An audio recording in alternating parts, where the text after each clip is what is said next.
Oh, ici Pierre le messager. Bonsoir, chers amis, les frères et les sœurs qui sont à l'écoute également.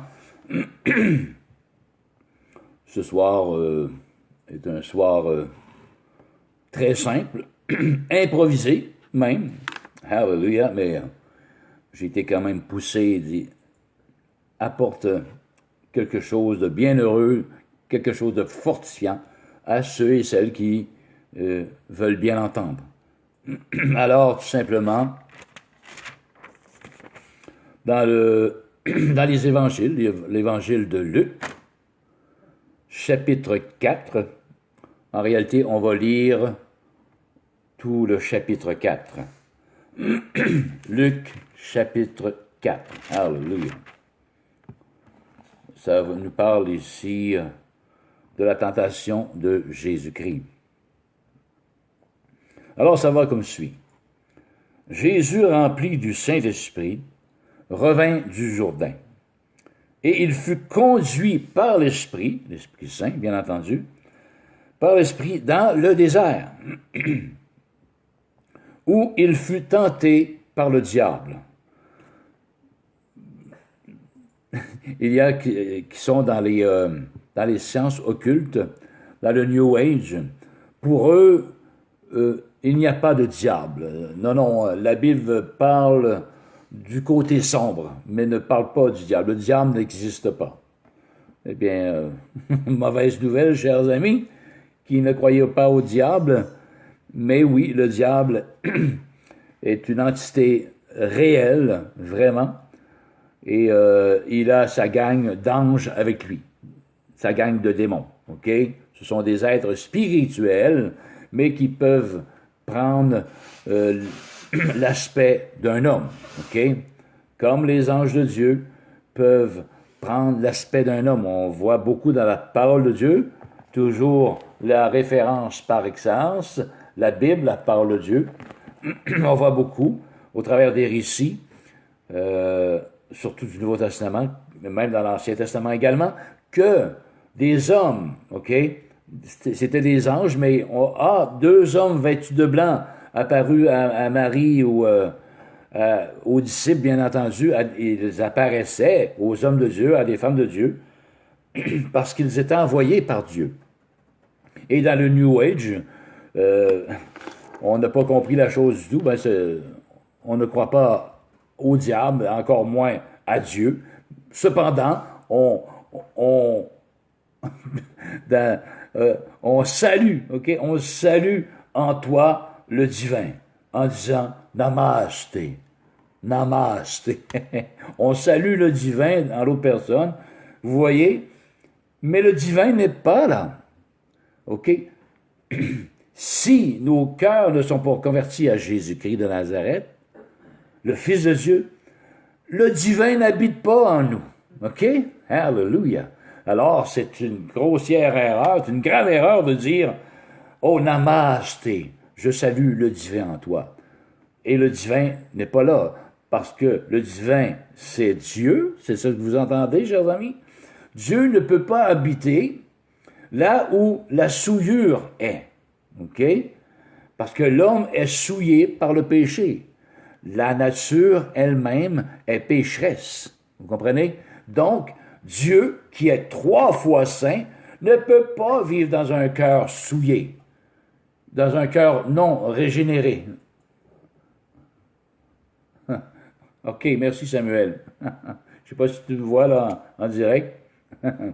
Amen. Donc, Dieu qui est 3 fois saint ne peut pas habiter dans un cœur souillé. Bon, on va l'inviter. Ajouter. Allô, Nathalie, ça va bien? Échec de connexion. Anyway, alors, c'est ça. Donc, namasté n'a pas aucune affaire là, mais on essaie de rejoindre Dieu par nos émotions, par nos sentiments. Et ce n'est pas du tout « Ah, j'ai senti que Dieu me touchait, j'ai senti que Dieu m'écoutait. » Dieu ne marche pas avec nos sentiments ou nos émotions. notre ressenti. Non, Dieu fonctionne au moyen de la foi. On atteint Dieu au moyen de la foi. Et premièrement, c'est lui qui a atteint l'homme en prenant la forme d'un simple serviteur. Dieu qui a été, on va parler ici, déguisé en Jésus-Christ. Il a pris la forme d'un serviteur en Jésus-Christ dans une chair semblable à celle du péché, expressément pour communiquer à l'homme la volonté de Dieu, homme avec homme, pour être sur le même plancher. OK? Alors, c'est plus facile à l'homme de recevoir les choses de Dieu par un autre homme, qui est Jésus, qui était un homme aussi. Donc, Dieu a choisi d'envoyer Jésus sous une forme humaine pour communiquer son amour à l'être humain. Vous voyez? Alors, n'essayez pas, chers amis, d'essayer d'atteindre Dieu par vos pensées, par vos émotions, par vos sentiments, par des cultes, toutes sortes d'affaires, par les anges. Vous ne pourrez pas atteindre Dieu au moyen des anges. Premièrement, ce n'est pas à des anges que vous vous adressez réellement, ceux qui pratiquent ça, vous vous adressez à des démons. Parce que les anges de Dieu n'agissent pas de cette manière-là. Les anges, ce sont des esprits qui sont au service de Dieu pour pratiquer un ministère envers les croyants, envers ceux qui, qui doivent hériter du salut. Donc, envers les croyants ou les futurs croyants. OK? Mais on n'invoque pas ou on n'évoque pas des anges, on évoque finalement des démons. OK? Alors, on rejoint Dieu seulement qu'en passant par Jésus-Christ. C'est le seul et unique moyen. Amen. Je vais tout simplement continuer, c'est une parenthèse. Amen.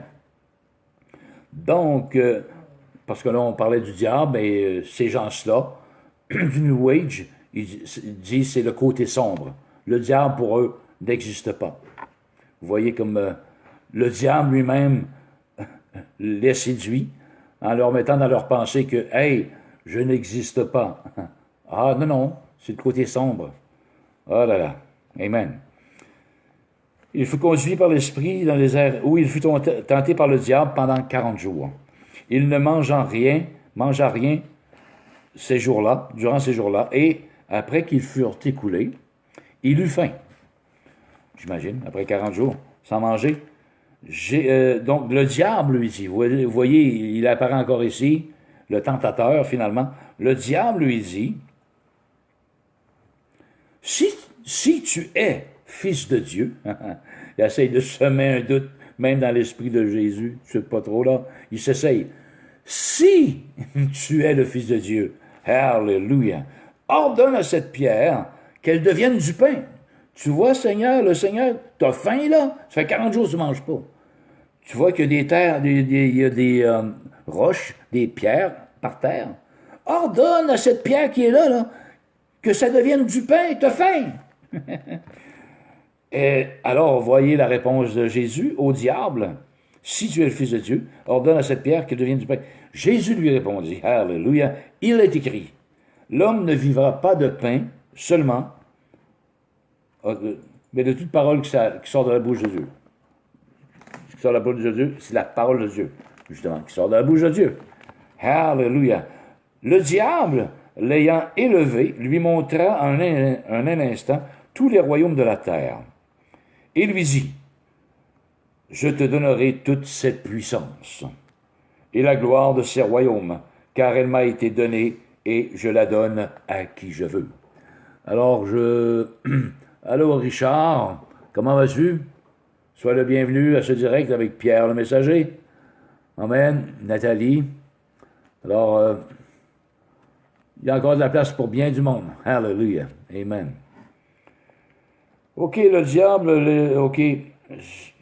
Il lui dit, je te donnerai toute cette puissance et la gloire de ces royaumes, car elle m'a été donnée et je la donne à qui je veux. Si donc tu te prosternes devant moi, dit le diable à Jésus, elle sera tout à toi. Vous voyez? Alors, Jésus il n'a pas demandé à s'agenouiller devant le côté sombre, vraiment devant le diable. OK? Hallelujah.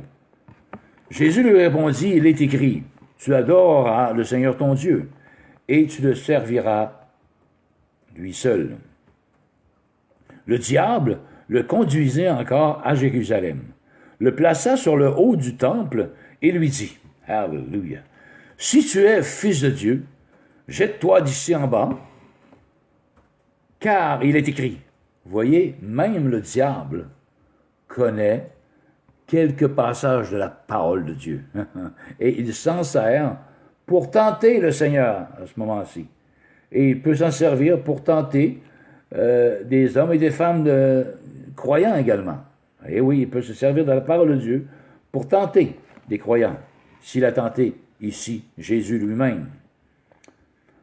Alors, pour le tenter, si tu es fils de Dieu, lui dit-il, jette-toi d'ici en bas, car il est écrit, il donnera des ordres à ses anges à ton sujet, afin qu'ils te gardent et ils te porteront sur les mains, de peur que ton pied ne heurte contre une pierre. Jésus lui répondit, il est dit, tu ne tenteras point le Seigneur ton Dieu. Alléluia. Après l'avoir tenté de toutes ses manières, le diable s'éloigna de lui jusqu'à un moment favorable. Alléluia. Ça n'a pas marché, il le laisse tranquille. Je vais revenir. Jésus, je vais revenir te tenter encore une fois. Par la suite. Alléluia. Amen et amen. Bon, Jésus, revêtu de la puissance de l'Esprit, retourna en Galilée. Et sa renommée se répandit dans tout le pays d'alentour. Il enseignait dans les synagogues et il était glorifié par tous. Écoutez bien ceci. Il se rendit à Nazareth où il avait été élevé et, selon sa coutume, il entra dans la synagogue, c'est comme une grosse église, mettons là, le jour du sabbat, il se leva pour faire la lecture. Donc il a pris le rouleau, il a déroulé le rouleau, et il a fait la lecture.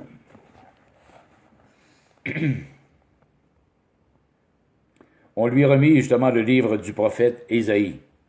L'ayant déroulé, il trouva l'endroit où il est écrit. L'Esprit du Seigneur est sur moi, parce qu'il m'a oint.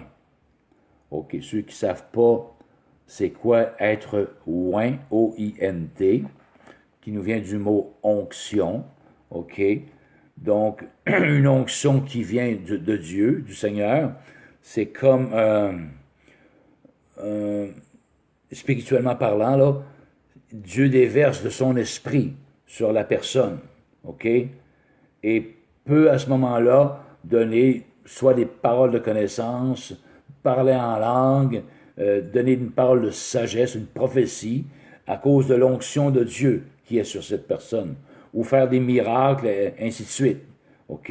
Être oint, être approuvé de Dieu. OK? Si on veut s'exprimer ainsi, être oint de Dieu, être choisi de Dieu, avoir l'approbation de Dieu sur nos vies. Alléluia. Donc, l'ayant déroulé, il trouva l'endroit où il est écrit « L'Esprit du Seigneur est sur moi, parce qu'il m'a oint pour annoncer une bonne nouvelle. » Alléluia. Aux pauvres. Il m'a envoyé pour guérir ceux qui ont le cœur brisé. Alléluia. Pour proclamer aux captifs la délivrance. Pour renvoyer libres les opprimés. Pour publier une année de grâce du Seigneur. Alléluia. Donc, toi, mon ami, qui as le cœur brisé, pour quelque raison que ce soit, tu te sens rejeté, tu es rejeté, tu es mis à part par ta parenté, tes parents, par tes amis, tu vis beaucoup de rejet dans ta vie. Alléluia. Mais Jésus ne t'a pas oublié. Jésus, lui, ne t'a pas rejeté. Alléluia. Et Jésus connaît réellement tes besoins. Cependant, Jésus aimerait bien que tu lui demandes tes besoins, que tu lui demandes, fasses des requêtes, OK, de tes besoins, vraiment. Mais il le sait, bien entendu, que tu es rejeté, tu es mis à part, qu'il n'y a pas grand monde qui t'aime. Et, mon ami, Jésus t'aime. Hallelujah. Ne jamais oublier ça. Ben, Jésus même, il n'est pas ici. Non, peut-être il n'est pas là. Mais comme j'ai dit tout à l'heure, c'est au moyen de la foi qu'on a le pouvoir, la possibilité de croire.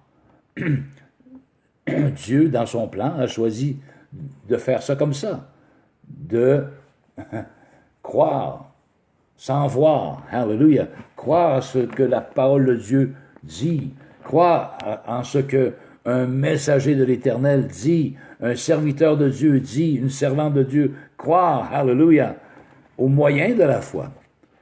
Il est là, il est près de toi, même si tu ne le vois pas. Amen, je te garantis, mon ami, toi qui te sens délaissé ou quoi que ce soit, ce soir même, de dire, Seigneur, non, je ne te vois pas, mais j'aimerais te connaître.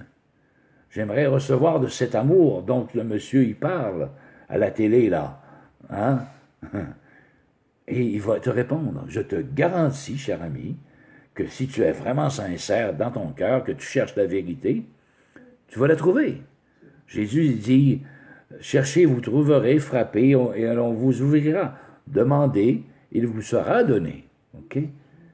Il attend que tu fasses le premier pas. Lui, il l'a déjà fait à la croix. Amen. C'est par amour pour toi. Tu te sens seul, tu te sens rejeté, délaissé. Jésus veut être ton ami. Il veut être ton ami à partir de ce soir. Jusqu'à ta mort, il veut être ton ami. Il veut devenir ton ami. Mais il a, en quelque sorte, il a besoin de ta permission. Il a besoin que tu l'invites. Alléluia. Amen. Eh oui, il est venu pour proclamer aux captifs la délivrance. Bien souvent, on est pris par nous-mêmes. C'est nous qui sommes la prison de nous-mêmes, bien entendu, par nos raisonnements, par nos réflexions terre à terre.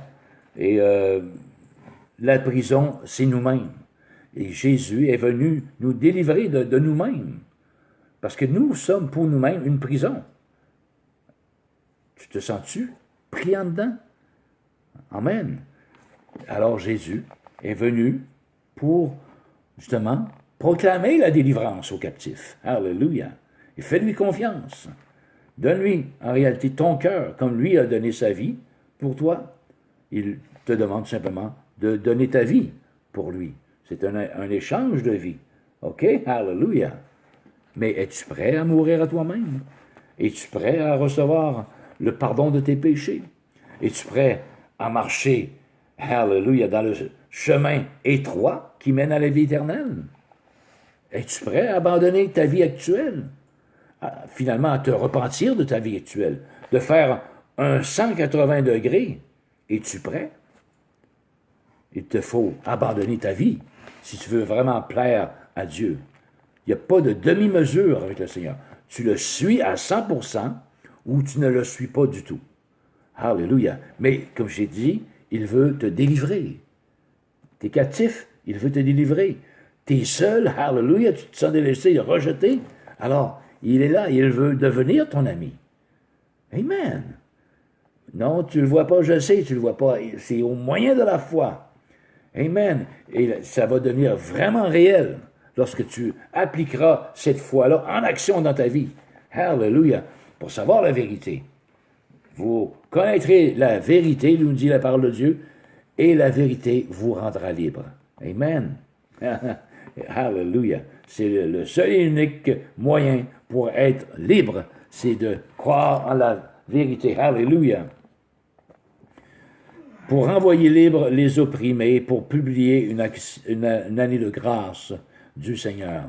Bonjour Luce, ça va bien? Conrad, salut Pierre, salut Conrad. Good, soyez les bienvenus à ce direct sur Luc chapitre 4, l'ensemble du chapitre. Hallelujah. Alors, voilà. Donc, il n'y a plus de raison de rester seul. Et arrête de t'apitoyer sur ton sort. Ah, je suis seul, je suis rejeté. Oui, peut-être, mais à un moment donné, il faut se secouer. Et là, entends la bonne nouvelle, hallelujah, alors saute sur l'occasion. Défie le Seigneur. Si tu existes vraiment, ben, montre-toi à moi, ou fais-moi voir quelque chose, Seigneur, d'une quelconque façon, et je veux croire en toi, mais manifeste ta présence, faites quoi? Demande-lui comme ça, tout bonnement. Et il choisira bien la manière dont il veut se manifester à toi. OK? Dieu est Dieu. Hallelujah. Je ne peux pas dire de quelle manière il va se manifester à toi, mais si ton cœur est sincère, amen, et repentant, et tu veux vraiment connaître la vérité, donc il faut que tu connaisses Jésus. Jésus est le chemin, la vérité et la vie. Nul ne vient au Père que par moi, dit Jésus. Donc, si tu veux vraiment connaître la vérité, il faut que tu connaisses Jésus. Hallelujah. Amen. Je te mets au défi ce soir. Amen. De lui demander, si tu existes, fais-moi signe à quelque part. Montre-le-moi. Amen. Je te garantis, je te défie, je te mets au défi. Alléluia. Donc ensuite, il roula le livre. Après sa lecture, le Seigneur roula le livre, le remit au serviteur, et il s'assit. Tous ceux qui se trouvaient dans la synagogue avaient le regard fixé sur lui. Tu sais, mettons, il vient de finir de lire, tout le monde dans l'assemblée le regardait comme si c'était peut-être un extraterrestre, je ne sais pas, là. Hein? Et on va continuer tout simplement. Avait les regards fixés sur lui. Alors il commença à leur dire, aujourd'hui, alléluia, cette parole de l'Écriture que vous venez d'entendre est accomplie. Oh, hallelujah. Amen. Et tous lui rendaient témoignage.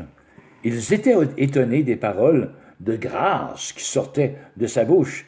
Et ils disaient, n'est-ce pas le fils de Joseph? Vous voyez, on ne reconnaissait pas Jésus là, comme le fils de Dieu, mais plutôt comme un homme. Ben, hein, tu parles de même, toi, n'est-ce pas le fils de Joseph?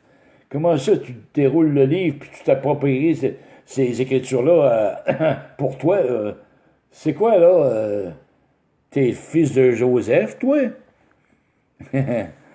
Jésus leur dit, sans doute, vous m'appliquerez ce proverbe.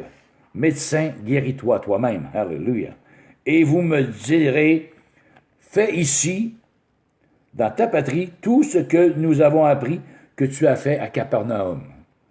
Mais, ajouta-t-il, je vous le dis en vérité, aucun prophète n'est bien reçu dans sa patrie. Alléluia. Il y a l'expression que vous connaissez sûrement, nul n'est prophète dans son pays. OK? Ben, ça vient de la Bible.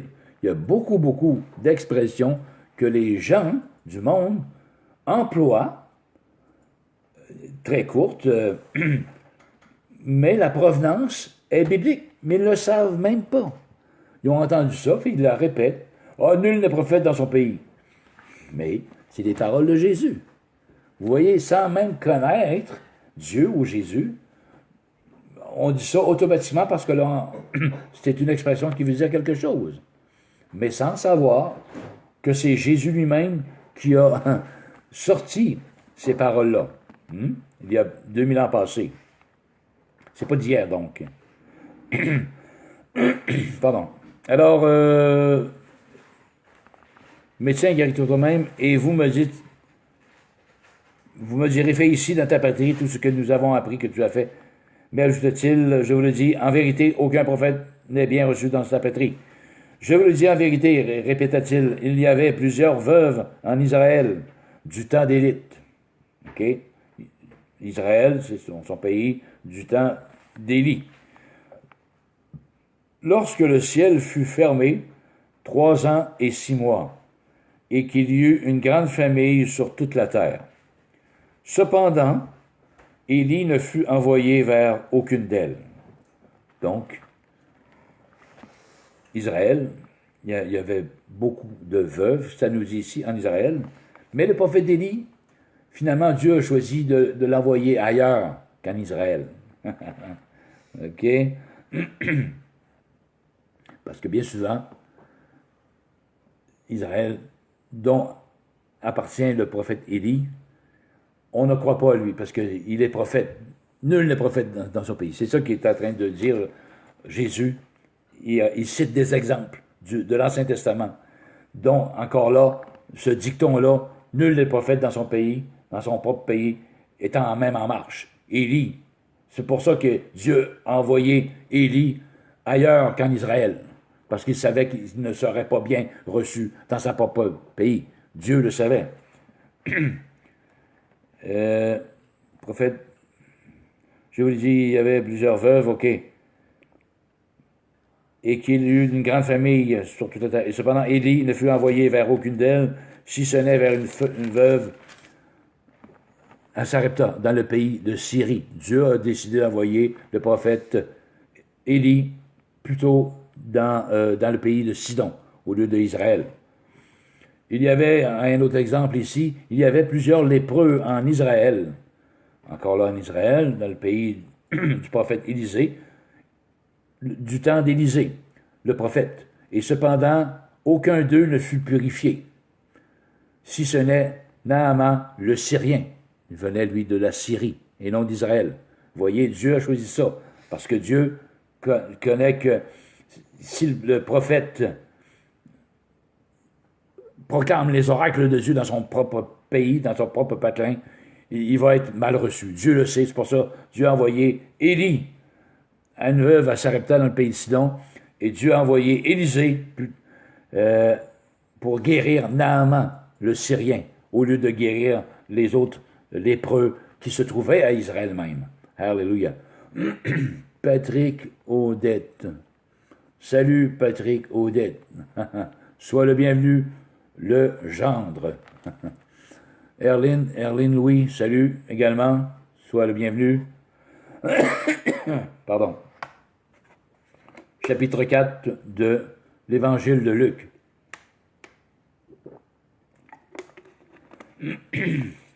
Alléluia. Donc, suite aux paroles de Jésus, ils furent tous remplis de colère, parce qu'ils sont eux autres mêmes sont d'Israël, dans la synagogue, lorsqu'ils entendirent ces choses. Et s'étant levés, ils le chassèrent. Ils chassèrent Jésus de la ville et le menèrent jusqu'au sommet de la montagne sur laquelle leur ville était bâtie, afin de le précipiter en bas. Vous voyez, parce que Jésus dit la vérité, on veut lui mettre le grappin dessus. On veut le bafouer, on veut lui courir après, on veut le cracher dessus. Hey, tu énerves nos consciences en parlant comme ça, OK? Parce qu'ils ne reconnaissaient pas Jésus de Nazareth comme le Fils de Dieu. Tu ébranles, tu énerves nos consciences, Jésus. Va-t'en, on va te précipiter, on va te faire mal. C'est ça, ça veut dire. Alors il descendit à Capernaum, ville de la Galilée, et il enseignait le jour du sabbat. Toujours Jésus, on était frappé de sa doctrine, car il parlait avec autorité. Alléluia. Il se trouva dans la synagogue un homme qui avait un esprit de démon, impur, et qui s'écria d'une voix forte, « Ah! Qu'y a-t-il entre nous et toi, Jésus de Nazareth? Jésus de Nazareth, tu es venu pour nous perdre? Je sais qui tu es, le Saint de Dieu. » Vous voyez les démons? Où se trouvait la personne qui avait les démons? Dans la synagogue. Pardon.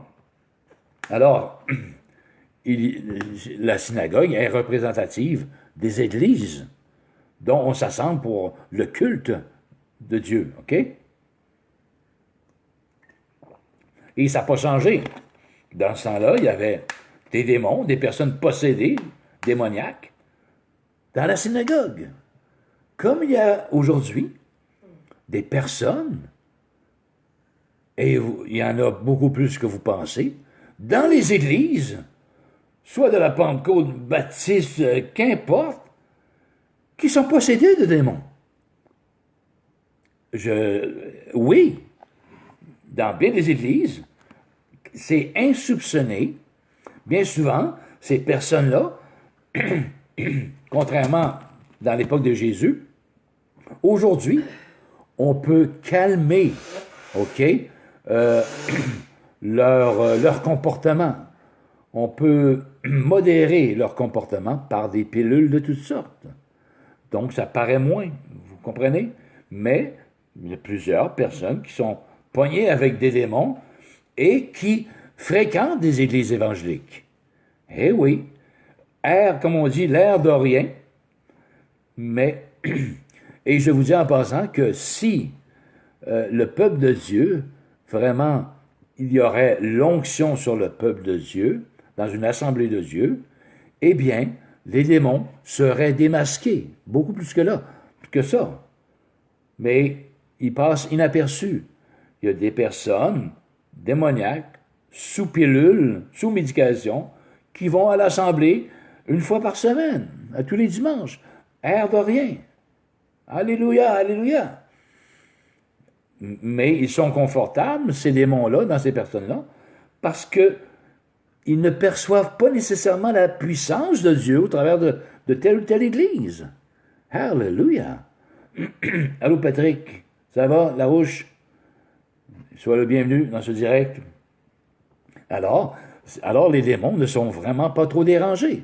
On va y retourner dimanche prochain. Alléluia. Je vais continuer à lire. Bon.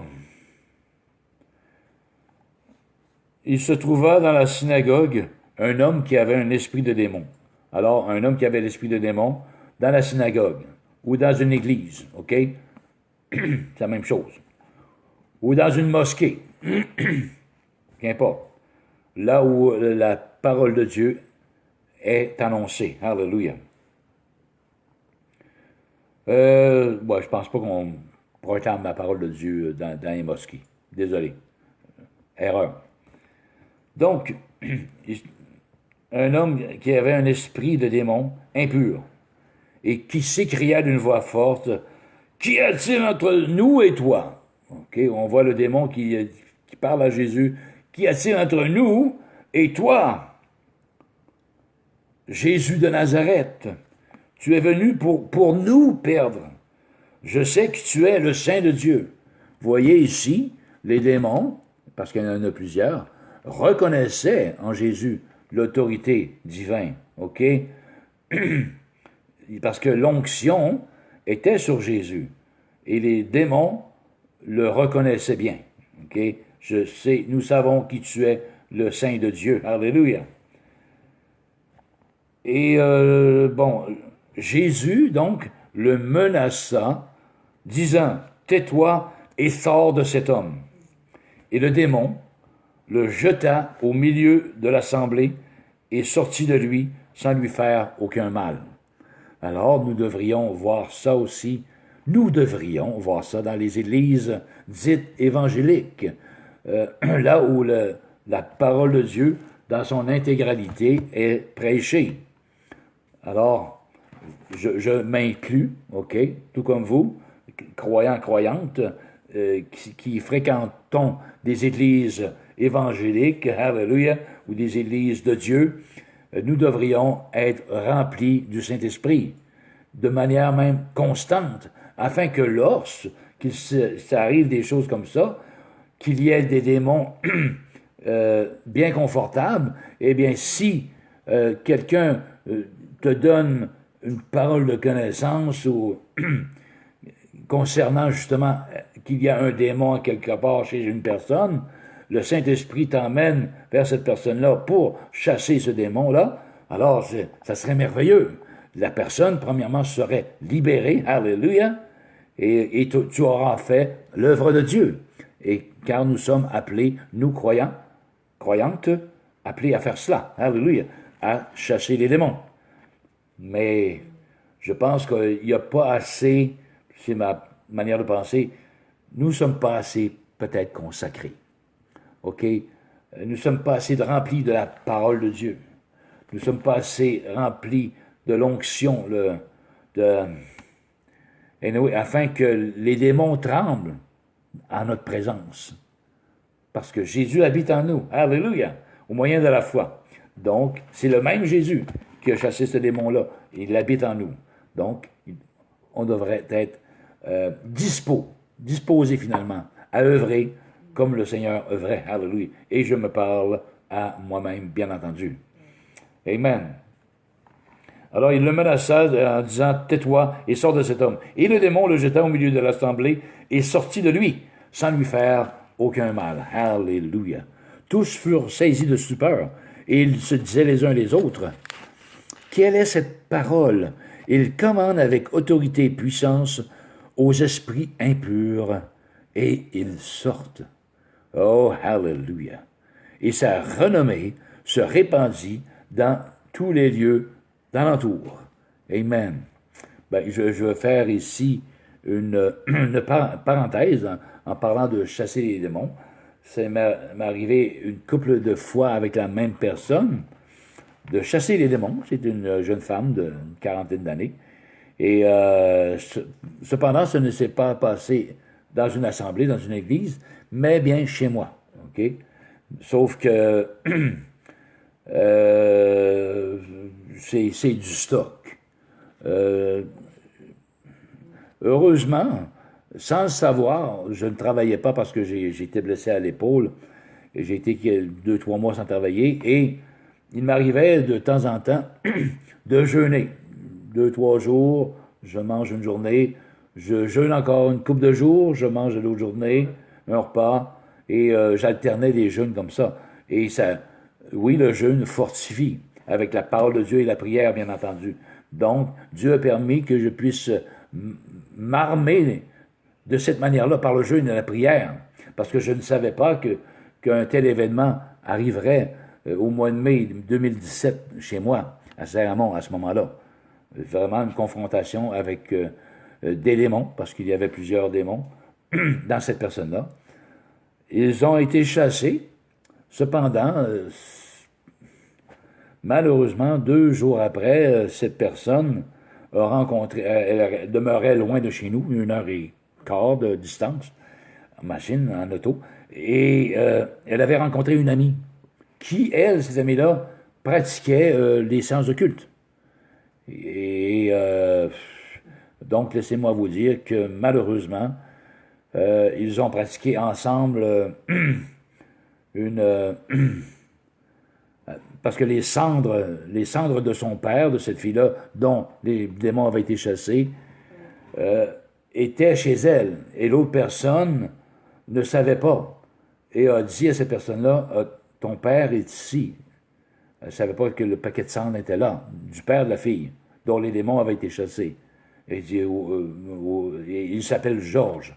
OK? Même, cette personne-là a deviné que le père de l'autre dame s'appelait Georges. Et il était dans une boîte, dans une urne. OK? Et il s'était joint les mains. Hein?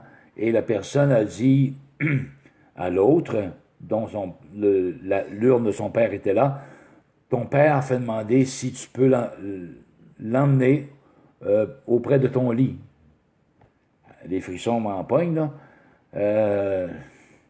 Mais on sait très bien que cette personne-là qui parlait, ce sont des démons qui parlaient, qui voulaient approcher les cendres du bord du lit à l'autre femme. C'est son père, en cendres. Et, mais les démons savent des choses. Les démons devinent, ils ont l'esprit de divination aussi. Et bien souvent, dans le New Age, on se dit travailleur de lumière ou médium, et on va prédire de quoi, ou je vois ta tante qui est décédée, bon, elle me dit de te transmettre. Ce sont des démons. Même si la personne dit vrai à l'autre personne, ah ouais, ben oui, c'est vrai, je m'en souviens, il y a 5 ans, elle m'a parlé de ce fait-là. Et, anyway, ce sont des démons. Ce ne sont pas des anges. Ceux qui parlementent avec des anges, ceux qui discutent, qui invoquent, qui prient les anges, prient les démons, invoquent des démons. That's it, that's all. Et les démons révèlent des choses au travers de ces personnes-là, des choses véridiques. Amen. Et ils séduisent, ils mentent et ils séduisent le monde de cette manière-là. ah, c'est vraiment bon. Puis ils pensent que Dieu a parlé au travers de cette personne-là. Tandis que c'est le diable, carrément, qui a parlé, et les démons. Amen. C'est ça. Si nous n'avons pas le Père des esprits, Dieu, dans nos cœurs, hallelujah, donc on ne peut pas discerner le vrai monde spirituel. Absolument pas. Ah, on va tout gober. Ah, la personne a dit que c'est Dieu lui dit de lui dire, blablabla. Bla, bla, bla. On va tout gober parce que nous sommes morts spirituellement, parlant, en réalité. Nous n'avons pas le Père des esprits qui est Dieu, nous dit la parole de Dieu. Alors, il est facile de se faire berner, de se faire tromper, de se faire séduire.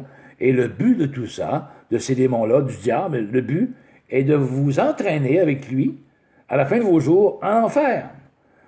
Pour vous cacher le chemin de la vérité et de la vie qui est Jésus. Les démons ne veulent pas que vous croyiez en Jésus-Christ. Parce que à partir de ce moment-là, ils perdent une âme qui voulait emmener avec eux en enfer. Ils la perdent. Cette âme, maintenant, elle appartient au Seigneur Jésus. Alléluia. Et pour l'éternité, dans sa présence, dans son repos. Vous voyez la séduction, le but final de ces démons-là, c'est de vous emmener avec lui dans l'enfer éternel, dans les tourments éternels, loin de la présence de Dieu. Alléluia. Amen. Bon, où en étais-je? Alléluia, alléluia. Salut Patrick. Oh, amen, amen, amen. Alors, où suis-je? Et sa renommée se répandit dans tous les lieux d'alentour. En sortant de la synagogue, Jésus, après avoir chassé les démons là, il est sorti de la synagogue, il se rendit à la maison de Simon. La belle-mère de Simon avait une violente fièvre, et ils le prièrent en sa faveur. Hey, Jésus, la belle-mère de Simon, elle souffre énormément d'une grosse fièvre. Est-ce que tu peux la guérir, Seigneur? On t'en prie, est-ce que tu peux la guérir? Alors, s'étant penché sur elle, il menaça la fièvre, et la fièvre la quitta. Alléluia. Instantanément. À l'instant, elle se leva et les servit. Alléluia. Bien souvent, comme croyants, dans nos assemblées, dans nos églises, il manque beaucoup de miracles, de guérisons à l'instant même. Amen. Je ne parle pas de guérir. Ah, il a été guéri, ça a pris 3 mois, il a guéri, maintenant il est guéri. Ou je ne parle pas non plus d'être opéré par un médecin quelconque et la personne a une restauration par la suite. C'est pas des miracles. Cependant, je n'ai rien contre la médecine. Je n'ai rien contre les médecins. Jésus dit lui-même, alléluia, ce sont les malades qui ont besoin de médecins et non ceux qui se portent bien. OK, il voulait faire une analogie là, en parlant de lui, que les pécheurs devraient aller à Jésus. C'est lui le médecin des cœurs. Alléluia. Mais un miracle n'a pas besoin de pilules. Un miracle n'a pas besoin d'un vrai miracle instantané. N'a pas besoin de pilules, n'a pas besoin d'une chirurgie quelconque. C'est un miracle, c'est un miracle. Vous voyez, à l'instant, la fièvre, la quitta, elle s'est levée debout, elle commence à servir. On n'en parle plus. C'est comme quand on se convertit à Christ. J'ai de la misère avec ceux qui se convertissent, puis ça prend 2 ans à se convertir. sur une conversion, normalement, est instantanée. Oui, ensuite vient la sanctification. Mais je parle de la conversion. C'est une chose, la sanctification est un processus par la suite. OK? On s'entend bien? Amen. Alors, et la belle-mère, bon, c'est ça, fut guérie, la fièvre la quitta. À l'instant, elle se leva et les servit. Après le coucher du soleil, tous ceux qui avait des malades atteints de diverses maladies. Les lui amenèrent à Jésus. Il imposa les mains à chacun d'eux et il les guérit. OK? Il ne les a pas opérés avec un bistouri, ainsi de suite. Il les guérit en imposant les mains seulement. Alléluia. Et c'est possible. Dieu veut agir encore comme ça aujourd'hui, à l'instant même. La fièvre le quitta. Alléluia. Il se leva d'un bout. Alléluia. D'un coup, tout d'un coup, c'est-à-dire. Après le coucher du soleil, tous ceux qui avaient des maladies, atteints de diverses maladies, les lui amenaient, il imposa les mains à chacun d'eux et il les guérit. Des démons, également, aussi sortirent de beaucoup de personnes. Vous voyez? Et comme je dis aujourd'hui, il y en a en masse des personnes qui sont démonisées. Il y en a à pocheter des personnes qui sont sous l'emprise des démons. OK? Vraiment, je parle de possession. Et bien souvent, ils ne se doutent pas qu'ils sont possédés. La dame que j'ai rencontrée, dont j'ai chassé les démons, elle ne savait pas qu'elle était possédée de démons. Elle se savait malade. Elle se savait qu'elle devait prendre de la médication assez forte, des doses, pour un peu balancer son comportement journalier, mais elle était loin de se douter qu'elle était possédée d'entités démoniaques. Bien souvent, il y a beaucoup de personnes, comme je vous dis, qu'on puisse rencontrer au magasin, qu'importe où, peut-être sont possédées et ils ne savent même pas. On peut savoir si ces personnes-là, on peut leur poser la question, est-ce que tu prends la médication? Et quel genre de médication pour te balancer? T'sais, mais là, à ce moment-là, on ne demande pas ça comme ça, à brûle pour point, là. On s'entend bien. C'est un exemple que je vous donne. Alors, comparativement, dans le temps de Jésus, eux, ils s'écriaient dans la synagogue, et des démons aussi sortirent de beaucoup de personnes. Alléluia, en criant et en disant, tu es le Fils de Dieu. Mais ils les menaçaient et ne leur permettaient pas de parler à ces démons-là, parce qu'ils savaient qu'il était le Christ. Alléluia. Amen. Alors, les démons reconnaissaient l'autorité de Christ. Et ils savaient que c'était Jésus-Christ de Nazareth, le Fils du Très-Haut, le Saint de Dieu. Alléluia. Et ils tremblaient. Ils devaient quitter, au nom de Jésus, au commandement de Jésus, les esprits mauvais, les démons devaient quitter les corps des personnes. Alléluia. Amen. Et comme je vous dis aujourd'hui, en 2019, ils ne sont pas tous dans les hôpitaux. Oh que non. Il y en a en masse qui sont libres, qui travaillent même. Alléluia. Mais qui sont sous médication. Ils sont calmés sous médication. Et ça paraît pratiquement pas. On se ne douterait pas. Et même ces personnes-là, je suis pas mal certain, qui la plupart ne savent pas qu'ils sont possédés.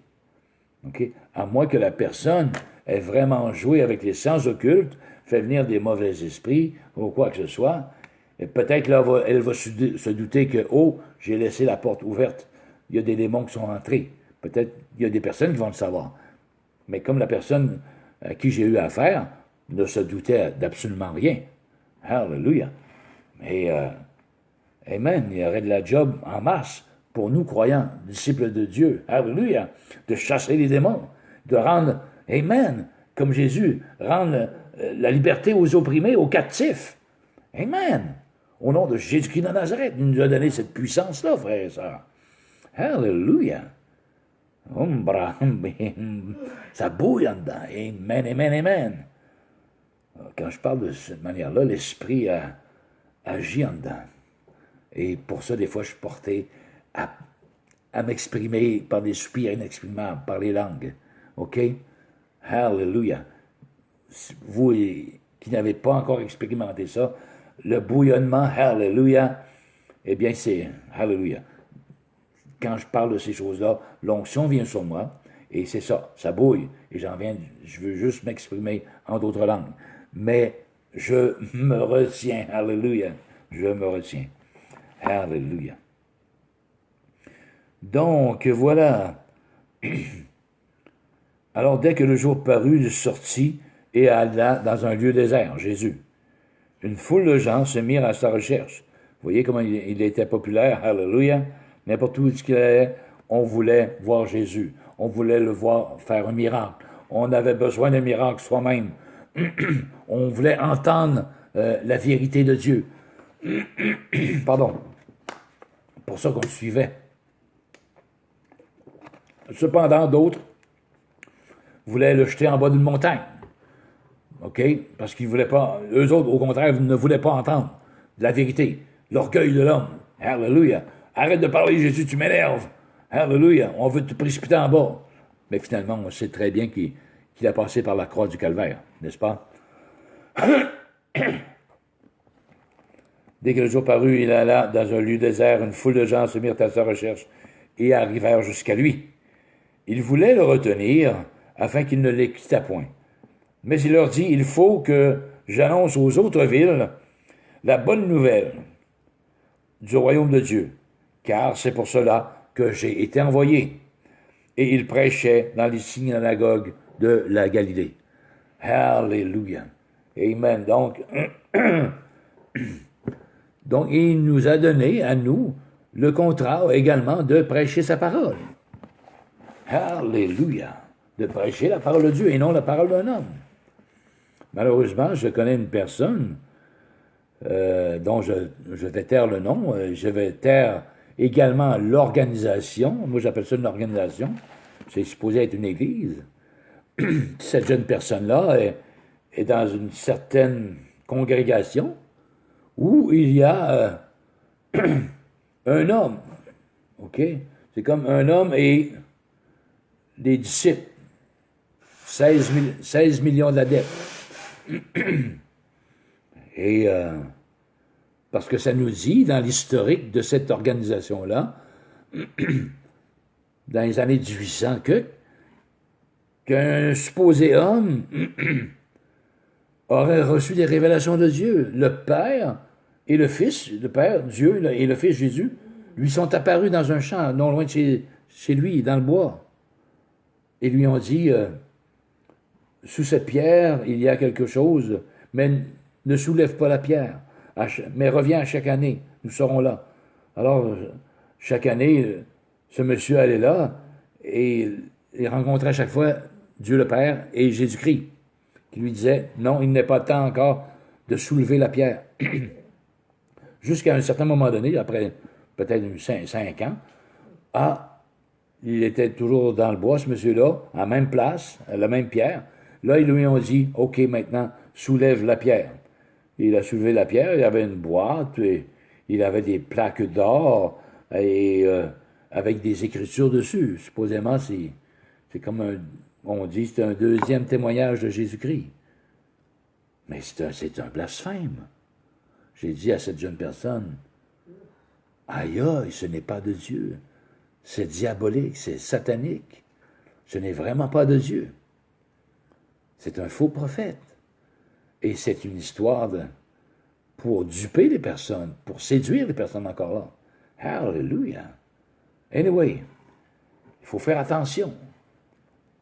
Si on n'a pas le consolateur, si on n'a pas le Saint-Esprit, on ne discernera pas bien les choses. On va nous dire des choses. Ah, là, on va gober par notre innocence, notre cœur simple. Ah oui, ah ok, oui, c'est ça. On va gober le mensonge. Vous voyez? C'est pour ça qu'il faut, croyant, croyante, être armé du Paraclet. Hallelujah, qui nous couvre, le Saint-Esprit de Dieu. Amen. Afin de discerner le vrai du faux. Hallelujah. Et il prêchait dans les synagogues de la Galilée. Donc, je m'arrête là, chers amis et frères et sœurs qui sont là. Je veux tout simplement de prier pour ceux et celles qui seraient malades dans leur corps. OK? Comme on a vu des exemples la belle-mère de Pierre, qui souffrait d'une fièvre forte, ou cette personne, ou plusieurs personnes qui étaient possédées de démons ont été libérées à l'instant même. Hallelujah! Et Jésus veut faire la même chose avec toi. Jésus t'aime. Hallelujah! La preuve, il s'est donné lui-même sur la croix de Golgotha. Son sang a coulé afin que tu sois pardonné de tous tes péchés. C'est la seule et unique raison pour laquelle Jésus est allé à la croix. C'est pour toi et pour moi. Hallelujah! Considère ça, cher ami. Son sang a coulé pour toi et pour moi. Son sang a coulé pour que tes péchés à toi soient tous pardonnés. Comme les miens, tous pardonnés. Depuis ma naissance, allez aujourd'hui. Pensez-vous que c'est pas de l'amour, ça? Un pardon total. Jésus a souffert et est mort. Et est ressuscité par la suite, la parole de Dieu nous dit. Amen. Mais c'est pour toi et c'est pour moi qu'il a souffert la mort de la croix. Ne crache pas sur cette grâce-là, ne crache pas sur cette croix-là. En disant, non, c'est vrai que ce que tu dis là, mais j'ai pas besoin de ça dans ma vie. Alors, cher ami, si l'Esprit Saint, le Saint-Esprit te convainc, alléluia, et que tu fais fi de cette conviction de la part du Saint-Esprit dans ton cœur, tu blasphèmes contre le Saint-Esprit de Dieu. Alléluia, tu blasphèmes. Amen. Et si tu meurs dans cet état-là, aucun salut pour toi, aucune rédemption pour toi.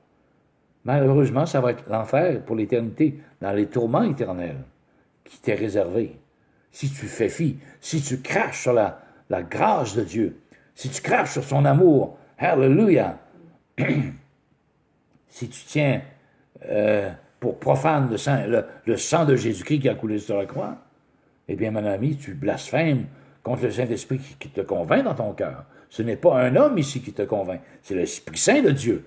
Hallelujah! Et tu blasphèmes contre lui et non contre moi. Et c'est le seul et unique péché qui ne te sera jamais pardonné et qui va t'amener à une perdition éternelle.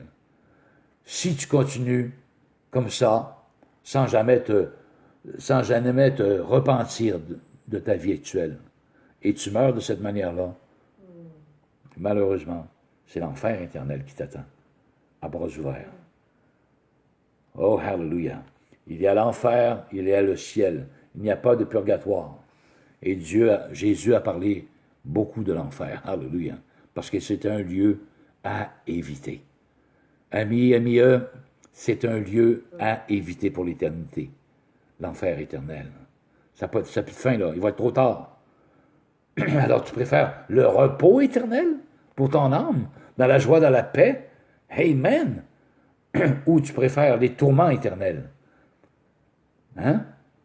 Dans les regrets, dans les tourments pour l'éternité. Dans les souffrances, tu vas souffrir la deuxième mort.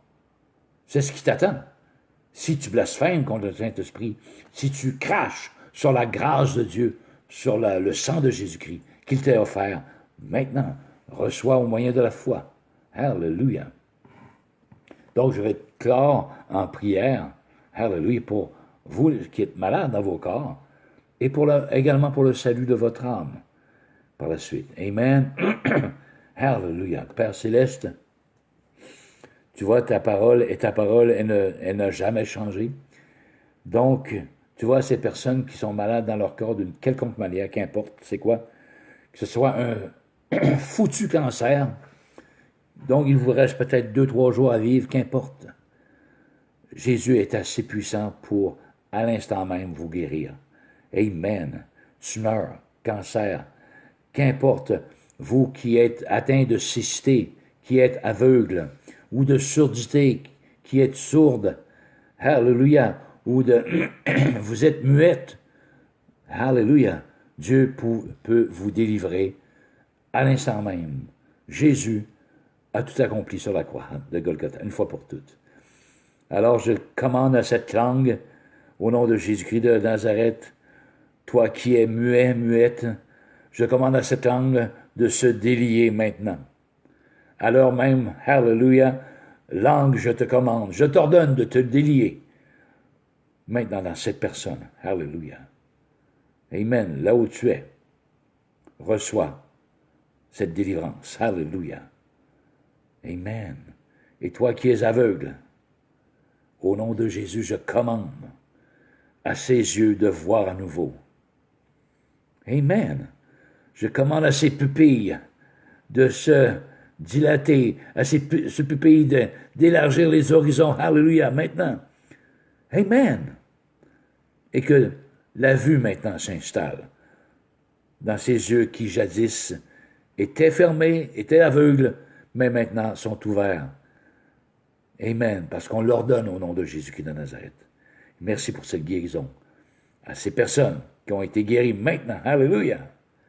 Et toi qui as un cancer incurable, quoi que ce soit, près de mourir, je commande, j'ordonne à ce cancer de sécher maintenant, dans ton cœur, là où tu es, cher ami, je commande à ce cancer de sécher maintenant.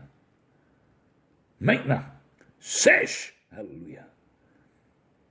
Amen. Amen. Et meurs maintenant, à jamais. Merci pour cette délivrance. Merci pour cette guérison, Père. Amen. Amen. Alléluia. Amen. Donc, si ne vous gênez pas, vous qui m'avez écouté, frère ou qu'importe qui, de venir me rejoindre en privé. Et si vous avez vous-même des maladies, on va prier. Hallelujah. Jésus est le même hier, aujourd'hui et éternellement. Il l'a accompli. On a vu des exemples. Il y a plein d'exemples dans la parole de Dieu. Et il veut continuer.